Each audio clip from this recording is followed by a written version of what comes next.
PWD cash book में हम regular establishment की सैलरी से रिलेटेड जो चेक वगैरह नहीं काटते हैं, तो डीएफआर का रूल है 3.3, disbursing officers of the department obtain cash for disbursement in two ways. दो तरीके हैं। जो डिसबर्सिंग ऑफिसर जो डीडीओ है आपका, उसके पास दो तरीके हैं। कौन सा? डायरेक्टली बाय बिल्स ड्रॉन, कि या तो वो बिल ड्रॉ करते हैं ऑन द ट्रेजरी, सीधा बिल लगाएंगे, और बाय मींस ऑफ चेक्स, या फिर चेक के माध्यम से। अब जो बिल ड्रॉ करते हैं वो रेगुलर का होता है। चेक आपका जो पीडब्ल्यूडी कैश में कोई पेमेंट करते हैं सप्लायर को, कॉन्ट्रैक्टर को, वो चेक से रहते हैं। लेकिन यहाँ अभी तक हमारे सामने ऐसा कुछ नहीं आया है। तो आगे क्या कहता है कि जो चेक और बिल लगाते हैं वाइड एसटीआर यानी कि सब्सिडी ट्रेजरी रूल 4.81 के तहत करते हैं। अब बात करें आगे, और payment of pay and allowances of government employees, government employee के pay and allowances on the regular establishment, यानी कि जो रेगुलर एस्टैब्लिशमेंट के एम्प्लॉय हैं उनकी pay and allowances not debited directly to works and contingent charges, जो work को charge नहीं की जाती है, यानी कि वो खर्चा वहां नहीं डाला जाता है या कंटिजेंसी में नहीं डाला जाता है। तो जो हेड ऑफ ऑफिस हो या फिर कंटिजेंट चार्जेस, और या फिर स्पेशल ऑफिसर्स जो इनके जिनके पे एंड अलाउंसेज वर्क्स को डायरेक्टली डेबिट नहीं करते हैं, उनके अलावा बताया government employees on the regular establishment not debited directly to works, यानी कि जिनका खर्चा वर्क्स को डालेंगे, जैसे वर्क चार्ज एस्टैब्लिशमेंट है उनका तो खर्चा वहां डाल दिया, लेकिन पे and allowances of the government employees on the regular establishment जिनका वर्क पर हम चार्ज नहीं करते, रेगुलर एस्टैब्लिशमेंट का होता ही नहीं है वर्क पर, तो वहीं इसने जिक्र किया है कि अदर ऑफिसर जो इनको मिलाकर कि हेड ऑफ ऑफिस हो या कोई दूसरा ऑफिसर है और जो वर्क को चार्ज नहीं करेंगे, इनकी डेबिट नहीं करेंगे, they will draw bills on treasuries, वो ट्रेजरी में बिल लगाएंगे, मतलब वहां से बिल ड्रॉ करेंगे इन प्रिस्क्राइब्ड फॉर्म्स, जो फॉर्म बताए गए हैं उन फॉर्म में आपका जो तरीका रहता है, in accordance with the STR 4.82 to 4.85 and rule 3.6 से 13 बिलो जो दिए गए हैं इनके हिसाब से। अभी बताइए जी, आपके हिसाब से इसमें क्या कहा गया है कि payment of salaries and allowances for regular establishment employees, जो किसी प्रोजेक्ट या जो भी यहाँ पर वर्क्स की बात करें हम, उससे डायरेक्टली लिंक नहीं है, यानी कि उनका खर्चा उनको नहीं डाला जा रहा है, उनकी पे is done through bills drawn on the treasuries. क्या यही मीनिंग निकलता है इसका?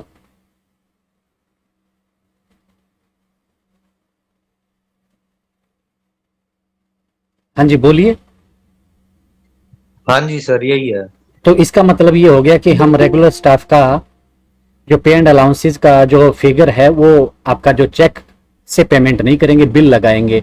और आपकी पीडब्ल्यूडी कैश बुक में क्या कोई बिल लगाते हैं? चेक से ही पेमेंट होती है। Yes sir. तो इसका मतलब हम यहाँ पेमेंट नहीं कर सकते। चलिए कुछ और देखते हैं। रूल डीएफआर का 3.10, When under note 9 to the rule 10.25 of PFR, PFR के रूल के नीचे नोट 9 दिया है, उसको देखेंगे।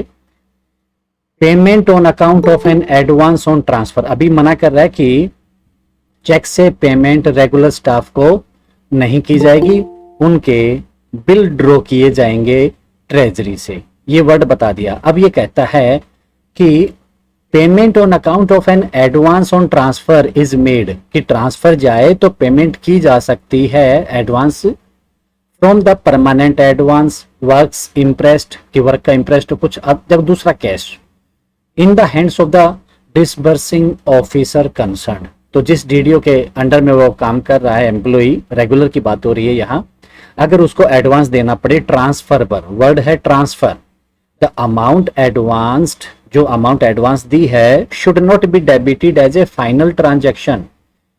जैसे कोई पेमेंट कर दिया फाइनल हेड के तहत, आपने खर्चा डाल दिया तो वो फाइनल ट्रांजैक्शन हो गई। तो ये कह रहा है कि not be debited as a final transaction in the accounts of such cash, but लेकिन रिकॉर्ड तो करनी है, दिया है तो क्या रिकॉर्ड करेंगे? Recorded as a temporary advance, उसको टेम्परेरी एडवांस रिकॉर्ड करना है। तो जब कोई ट्रांसफर जाएगा, इमरजेंसी में देना पड़ गया, अमाउंट एडवांस देना पड़ गया, तो उसको हम क्या लिखेंगे? Temporary advance. रूल डीएफआर का 3 नमस्कार। पॉइंट। नमस्कार जी। हेलो हाँ जी सर, कितनी देर से स्टार्ट की है क्लास? जी, बस 1 मिनट हुई है, अभी स्टार्ट की है। कोई नहीं, अच्छा, इस वीडियो को यूट्यूब पर ही डाल देंगे, आप वहां पर पूरा देख सकते हैं, कोई इशू नहीं है। तो इसको हम रिकॉर्ड करेंगे। अगर किसी को ट्रांसफर जाते समय कुछ एडवांस दे भी दिया है तो उसे हम टेम्परेरी एडवांस देंगे। ठीक है, टेम्परेरी एडवांस हम दे देंगे। अच्छा, मुझे एक चीज बताइए आप लोग कि अगर आपकी पीडब्ल्यूडी की कैश बुक है, उसमें अगर आप टेम्परेरी एडवांस देते हैं तो क्या वो चेक से भी देते हैं?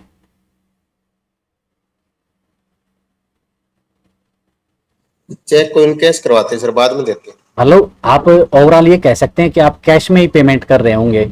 जी तो अगर रेगुलर एस्टेब्लिशमेंट, अगर आप कोई चेक काटते हैं, कॉलम नंबर 11 जो आपका चेक का है, बैंक कॉलम कह लीजिए, तो उस बैंक कॉलम से अगर आप चेक काटकर सीधा किसी एस्टेब्लिशमेंट का सैलरी का चेक काट देते हैं तो क्या वो यहाँ आपका मान्य होगा इस रूल के हिसाब से कि टेम्परेरी एडवांस काउंट होगा अगर किसी को ट्रांसफर के टाइम पर आपने कुछ एडवांस दिया है तो? रूल यही कह रहा है। तो सर वर्क इम्प्रेस्ड या जो अवेलेबल कैश है उसमें से दे सकते हैं। हाँ, मतलब यही चीज कह रहा है ना कि उसको रिकॉर्ड कर देना कि वो टेम्परेरी एडवांस दिया है उसको। आगे और क्या कहा जी? सपोज वर्क इम्प्रेस्ड है, उसका अकाउंट बैंक में मेंटेन्ड है, वहां से चेक दे देंगे तो वो इम्प्रेस्ड कोई डेबिट होगा तब। वर्क का इम्प्रेस्ड है, इम्प्रेस्ड चेक से होता है? नहीं, सपोज कहीं मतलब जैसे कुछ डीडीओ ड्रॉ करते हैं ना बैंक से, तो मान लो वहां अकाउंट मेंटेन किया हो। डीडीओ ड्रॉ करेगा तो वो कैश लेकर आएगा आपके पास, तो सप्लायर और कॉन्ट्रैक्टर। ठीक है जी, पीडब्ल्यूडी की कैश बुक में इनके अलावा आप किसको चेक दे सकते हैं? चेक से पेमेंट कर ही नहीं सकते, ठीक है सर। इन्हीं को चेक से पेमेंट कर सकते हैं। तो यहाँ इसने कहा कि टेम्परेरी एडवांस रिकॉर्ड कर देना है so that the amount may continue to form part of the cash balance, कि कैश बैलेंस का पार्ट बना रहे, क्योंकि जो हमारा टेम्परेरी एडवांस होता है वो तो हमारा कैश का पार्ट ही होता है। जी जब एक्चुअल में खर्चा होगा तब पेमेंट होगी। तो for which the disbursing officer is responsible, जिस कैश के लिए डिसबर्सिंग ऑफिसर रेस्पॉन्सिबल है वो उसका ही पार्ट रहेगा। यानी कि ये पेमेंट नहीं हुई है, एक टेम्परेरी एडवांस दिया गया है, ये रूल 3.10 कहता है। तो 2 रूल हमने पढ़े।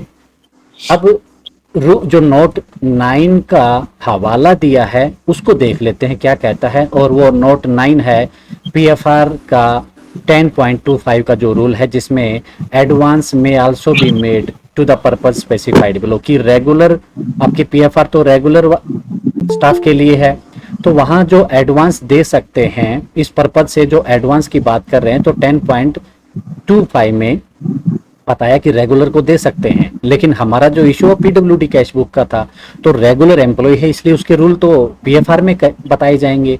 तो उनको जो एडवांस मिलता है, नोट 9 कहता है कि in the PWD public works department if the encashment of a bill for an advance on transfer is likely to delay a transfer which is urgently necessary. क्या कहा इसने कि जब कभी भी कोई भी रेगुलर एस्टेब्लिशमेंट का एम्प्लॉय है पीडब्ल्यूडी डिपार्टमेंट का, अगर उसका बिल इन कैश नहीं हो रहा है एडवांस का, माइक ऑफ कर लीजिए बोलने के बाद प्लीज। तो किसी के एडवांस का बिल की इनकैशमेंट यानी कि उसने बिल लगाया और उसमें डिले हो रही है, on transfer is likely to delay transfer, कि ट्रांसफर पर उसने अपना बिल लगाया एडवांस का और उसकी वजह से ट्रांसफर ही डिले हो रहा है, विच is urgently necessary in the public interest, और उसका ट्रांसफर होना भी जरूरी है कि फटाफट वो आगे जाए और बिल अभी तक उसका एडवांस का इन कैश नहीं हुआ है। ऐसी सिचुएशन क्रिएट हो जाए अर्जेंटली, तो advance may be made from the permanent advance works impressed और other available cash in the hands of the disbursing officer concerned. आगे एक लाइन और है, pending recommend when the bill is subsequently encashed, जब वो bill encash हो जाएगा तो वो जो पेंडिंग अमाउंट है वो रीइंबर्स हो जाएगी। यानी कि यहाँ से कुछ पेमेंट तो नहीं की गई है। इस नोट का क्या मतलब है कि this note outlines A special provision, एक स्पेशल प्रोविजन दिया गया है यहाँ, और वो भी सिर्फ पीडब्ल्यूडी डिपार्टमेंट के रेगुलर एम्प्लॉइज के लिए कि एडवांस पेमेंट ट्रांसफर पर उनको इमरजेंसी में दी जा सकती है if a transfer is urgently needed and waiting for the bill is to be processed, कि बिल का उसका जो इशू आ रहा है उसकी वजह से, and pose a delay the necessary funds can be temporarily taken from other available sources, ठीक है, दूसरे सोर्सेज से ले लिया, and this advance will be repaid once the original bill is finally paid. या ये कह सकते हैं कि आगे वो नए डिपार्टमेंट जाएगा वहां पर तभी तो उसकी पेमेंट होगी, तो अगले डिपार्टमेंट से फिर इसकी कैश में रिकवरी होगी, यानी कि ये वापस देगा अमाउंट, और इसका ये टेम्परेरी एडवांस है, उसके बाद वो उसका क्लोज हो जाता है चैप्टर। तो ये क्या है कि एक मैकेनिज्म बना दिया टू एक्सपेडाइट अर्जेंट ट्रांसफर, कि अर्जेंट ट्रांसफर में कभी ऐसी नौबत आ जाए तो उस वक्त ऐसे दे सकते हैं विदाउट कॉम्प्रोमाइजिंग फाइनेंशियल रेगुलेशंस, और फाइनेंशियल रेगुलेशन से कॉम्प्रोमाइज करने की भी जरूरत नहीं पड़ी, एक माध्यम बना दिया गया है। अभी आप लोग बताइए कि इतने जो रूल हमने देखे, 2 और एक तीसरा पीएफआर का, इनके हिसाब से क्या हम रेगुलर एस्टैब्लिशमेंट को कोई पेमेंट कर सकते हैं? क्योंकि काफी दिन से ये भी ग्रुप में सर भी कोई रेगुलर इस्टेब्लिशमेंट को टीए के अलावा अर्जेंट कंडीशन में कोई पेमेंट नहीं करेंगे। नहीं, रेगुलर एस्टैब्लिशमेंट को जो पेमेंट करते हैं वो आपके पीएफआर में अलग है, लेकिन जो पीएफआर कहती है कि एडवांस और जो इसका टीए का एडवांस जो 1 महीने की सैलरी जो बनती है वो एक लिमिट दी गई है, वो आपके पीएफआर में है। अब हम बात करें पीडब्ल्यूडी कैश बुक की, और पीडब्ल्यूडी की कैश बुक में आपके पीएफआर में नोट 9 में पीडब्ल्यूडी डिपार्टमेंट के कंसर्न बताया है कि दे सकते हैं, लेकिन वो जो कंडीशन थी कि डीएफआर में कहा है जो डिपार्टमेंटल फाइनेंशियल रूल हैं वो कहते हैं कि आपको टेम्परेरी एडवांस दिखाना है। यही चीज़ें हमने भी डिस्कस की हैं कि स्टार्टिंग में यही कहा था कि बिल ड्रॉ किए जाएंगे डायरेक्टली जो रेगुलर एस्टैब्लिशमेंट के हैं। दूसरा मोड है चेक का, तो जो डायरेक्टली वर्क को डेबिट किए जाएंगे उसके लिए चेक हो गया कि खर्चा ठेकेदार सप्लायर को या कॉन्ट्रैक्टर को जो पेमेंट कर रहे हैं वो वर्क्स को उधर से चेक देंगे आप, अदरवाइज आपके बिल ड्रॉ किए जाएंगे।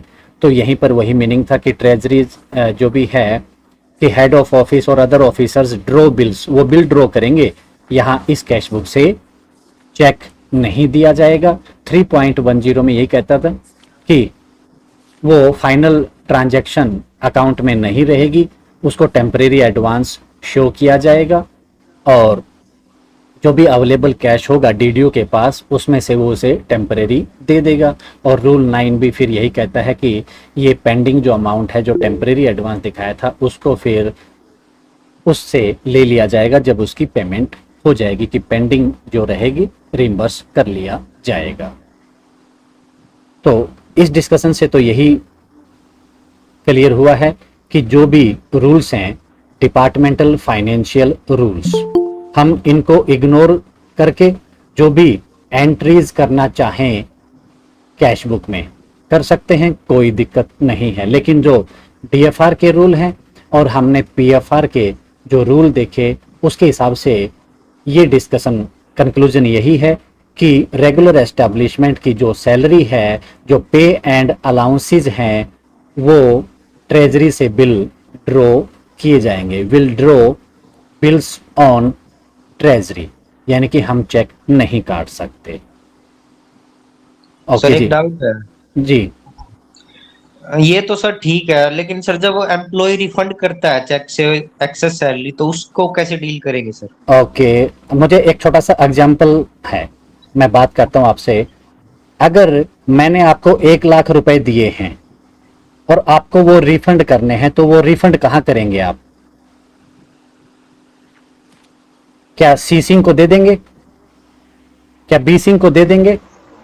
ट्रेजरी में जमा कराएंगे चालान से। आप ही को देंगे जी, तो फिर अगर आपने दिए तो सैलरी ये जो कोई ड्रा किया था उसका रिफंड कौन, रेगुलर एस्टैब्लिशमेंट वाला किस चीज का रिफंड करेगा? एक्स्ट्रा चला गया हो, कोई एडवांस लिया हो, तो ये रिफंड का जिक्र कहीं आप उस चीज को तो नहीं कर रहे हैं कि जो टीए का वापस आता है, टेम्परेरी एडवांस जो दिया था, ये टीए क्लेम मतलब आपका ट्रेवलिंग अलाउंस वाला नहीं है जी, ये ट्रेवलिंग अलाउंस वाला टीए नहीं है। टेम्परेरी एडवांस अभी हमने पढ़ा था ना कि हम टेम्परेरी एडवांस उसको ट्रीट करेंगे। अगर किसी रेगुलर एम्प्लॉय जो है, रेगुलर एस्टेब्लिशमेंट का एम्प्लॉय है, जिसको हमने टेम्परेरी एडवांस शो किया है और जब वो जो पैसा लेकर गया था उसका रिफंड करेगा, वापस देगा, तो कहां देगा वो? अगर आपने पैसे मुझसे लिए हैं तो रिफंड मुझे ही करेंगे। जी सर। तो ये ट्रेवलिंग अलाउंस वाला नहीं है, टेम्परेरी एडवांस है। और हमने टेम्परेरी एडवांस दिखाया है क्योंकि रूल ने कहा है, न तो आपकी मर्जी न मेरी। हम होते कौन है? हम तो रूल के हिसाब से चलेंगे, जो रूल कहेगा। तो अगर टीए जो हमने दिखाया है, रेगुलर एस्टेब्लिशमेंट वाले एम्प्लॉय को दिया है, तो वो पैसा वापस भी देगा। उसकी पेंडिंग बताया था, जब उसकी पेमेंट हो जाएगी वापस कर देगा, यानी कि रिफंड होगा। और इसका रिफंड होगा तो आप इसको वापस प्राप्त नहीं करेंगे। जैसे किसी को आपने टेम्परेरी एडवांस दिखाया है तो बॉडी कॉलम में कह लीजिए, इनर कॉलम में कह लीजिए, वहां रिकॉर्ड तो दर्ज करेंगे ना उसका।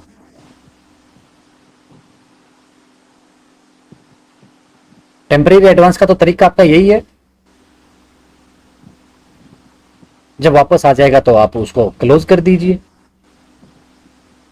वो रिसीप्ट की कोई एंट्री नहीं, मतलब कॉलम जो आपका रिसीट का है, टेम्परेरी एडवांस को जैसे बिना खर्चे के पूरा अमाउंट वापस आ गया तो एडजस्टेड, तो इसमें क्या करना है, वो पूरी पेमेंट ही आनी है, तो क्लोज हो जाएगा इसका टेम्परेरी एडवांस जो इमरजेंसी में ट्रांसफर पर दिया था। यही पॉइंट था जी आपका। जी सर। और क्लियर है?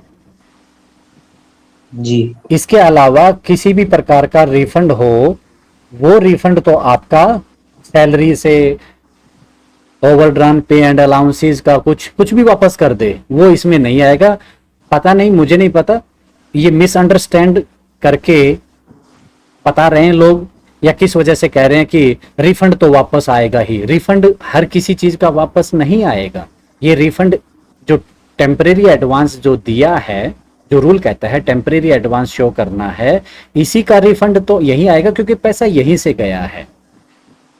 तो ये रिफंड आएगा बस टेम्परेरी एडवांस का, जो इमरजेंसी में ट्रांसफर जाते समय दिया है। क्यों दिया? क्योंकि उसके जो बिल्स थे वो डिले हो रहे थे। इसका मतलब क्या हो गया कि उसको तो ड्रॉ करना था बिल से, ट्रेजरी में बिल से ड्रॉ करना था, और उसमें डिले हो रही है, इस वजह से इमरजेंसी में दिया है और टेम्परेरी एडवांस दिखाया जाएगा, यही रिफंड हो सकता है। इसके अलावा अगर आप कुछ करते हैं तो वो आपकी मर्जी है। अभी एक बार आप भी बताइए फाइनली क्या लगा आप लोगों को?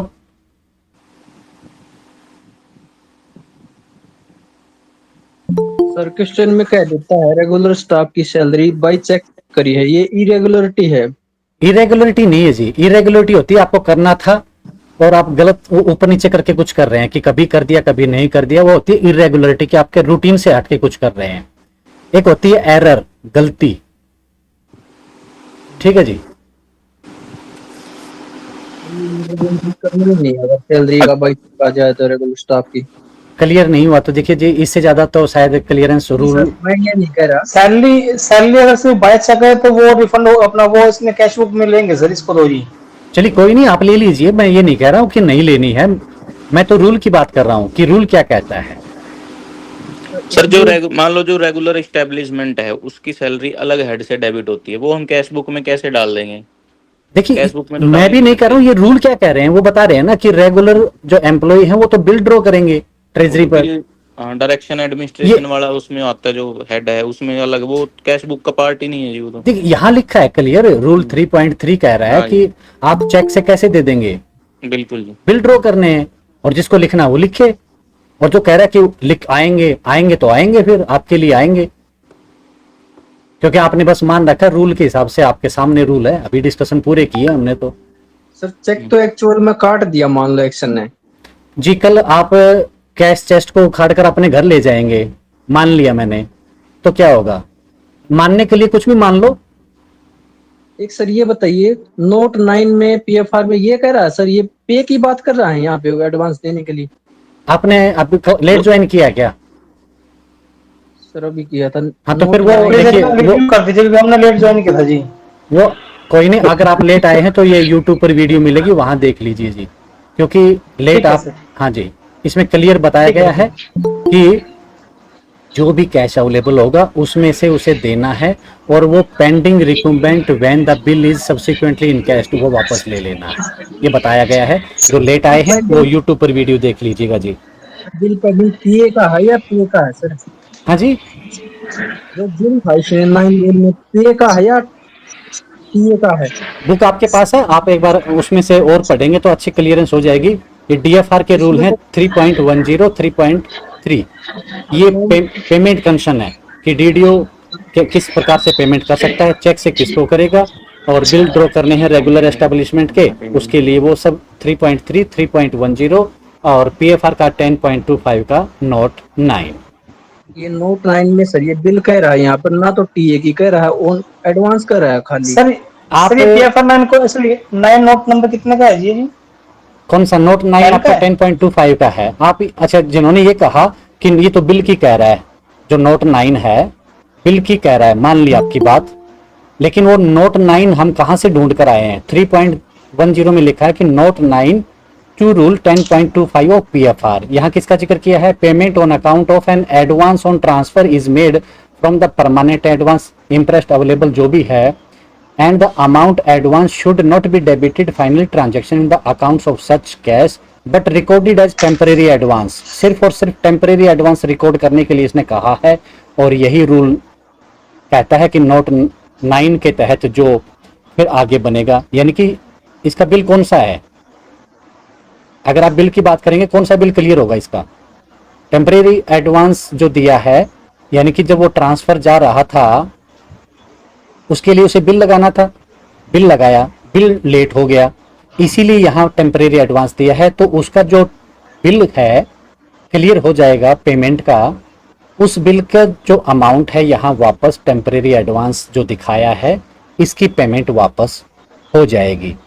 ट्रांसफर पर सर पे भी एडवांस देते हैं और टीए भी देते हैं सर। हाँ, आपका जो रूल लिखा है उसमें तो है एक्सीड, देखिए एडवांस बोला, वही मैं ये advance may be made to a government employ under order up to an amount not exceeding 1 month's substantive pay plus the travelling allowances to which he may be entitled. तो means ये दोनों advance में cover होता है, दोनों advance हो हाँ, सकते यहाँ पर हैं। देखिए क्लियर लिखा गया है, मतलब कोई भी चीज है वो पहले दे दी आपको। एडवांस का मतलब है वो नॉर्मल एडवांस, आप लोगों के शायद मन में हो गया कि लोन्स एंड एडवांसेस वाला एडवांस, एडवांस में मतलब जो आपको कुछ मिलना था वो पहले हो गया एडवांस में। ठीक है जी, चलिए ओके, सभी का धन्यवाद आपका जुड़ने के लिए। कि हमारा जो डिस्कशन था कि काफ़ी कंफ्यूजन चल रहा था इस पॉइंट पर कि हम रेगुलर एस्टेब्लिशमेंट से रिलेटेड जो पेमेंट है, जो पैसा है, हम किस प्रकार रिकॉर्ड करेंगे।